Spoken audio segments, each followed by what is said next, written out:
Bonjour et bienvenue au Salon des entrepreneurs Marseille-Provence. J'ai l'honneur d'accueillir Martine Pinville. Bienvenue.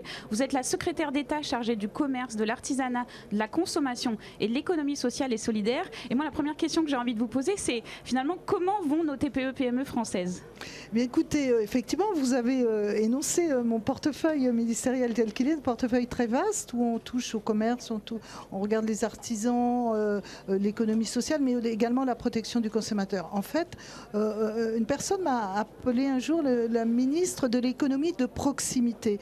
Et effectivement, j'ai pu le voir déjà sur ce salon des entrepreneurs à Marseille, ce premier salon, avoir ce contact direct avec des TPE, avec des PME.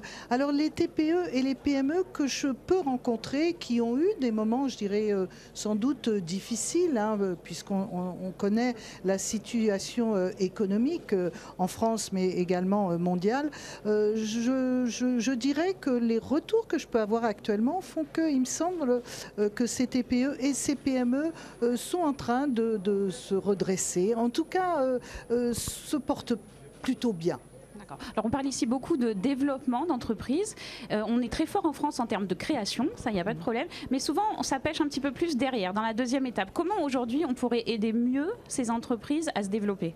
Écoutez, vraiment, je pense qu'il faut que nous fassions collectivement avec les chambres de consulaires, chambres de commerce, chambres des métiers, avec le gouvernement, l'État également, apporter une aide et un accompagnement effectivement pour les entreprises, pour les TPE et pour les PME. Alors l'accompagnement, il peut être de diverses manières.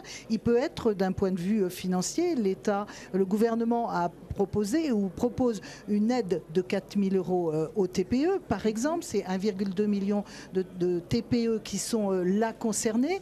Mais il faut les aider aussi à accéder au marché, les accompagner on évoquait par exemple des dossiers lorsqu'il y a des appels d'offres qui sont quelquefois difficiles à monter, difficiles à accéder. On a, je le rappelle, modifié le plafond des appels d'offres qui était à 15 000 € que nous avons porté à 25 000 € pour qu'il y ait un accès également plus simple. Donc toutes ces actions-là sont apportées et accompagnées et à aider les entreprises. D'accord. Alors si on parle plus précisément d'un autre chantier qui est la transmission des petites entreprises, qui est quand même aussi une vraie problématique, comment on peut faire pour pérenniser ces activités qui finalement ferment et tombent dans l'oubli parce que faute de repreneurs en fait?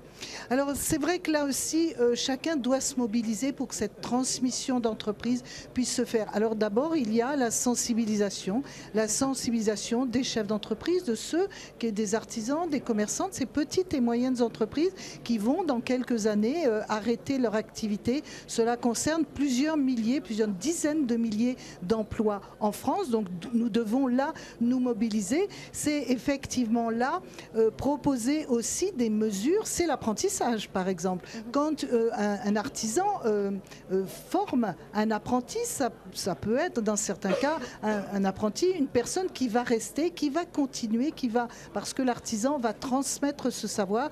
Donc ce sont des mesures, voilà, je dirais très, très pratiques, pragmatique qu'il faut prendre pour vraiment, mais qui manque encore, ou tout du moins qu'il faut accentuer et qu'il faut sans doute proposer et sensibiliser. Je crois que comme quand on prépare pour ceux qui sont salariés son départ à la retraite, eh bien il faut là aussi préparer et accompagner et porter des mesures. Martine Pinville, merci beaucoup.